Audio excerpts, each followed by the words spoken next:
Kaya pala ganito ang naging resulta ng kapalaran ko. Kasi alam ng Diyos na kaya ko. Sa edad kong to, napagod na akong magmadali.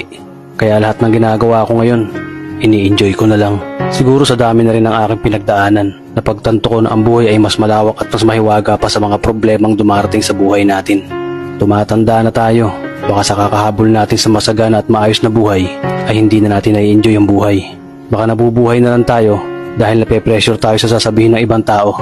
Marami na rin akong mga naging maling desisyon sa buhay, pero lahat yun nagsilbing aral sa akin at natuto ako sa mga pagkakamali ko. May mga taong sobra nating mamahalin at bibigyan ng halaga, pero ibabalik lang sa atin ay kabiguan at matinding trauma.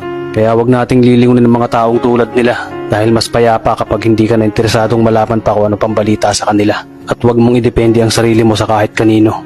Tandaan mo, kahit sarili mong anino, iiwan ka din nito kapag madilim na ang paligid mo. Kailangan natin matutunan na huwag ikumpara ang sarili natin sa iba dahil hindi natin laban ang laban nila. Karera mo to, di nila karera. Dahil ang buhay ay hindi naman nasusukat sa kung sino ang mayaman, kundi kung sino ang payapa. Kaya galingan mo lang palagi tol dahil napakaraming tao mapanghusga, hihilahin ka pababa at lagi mo tong tatandaan.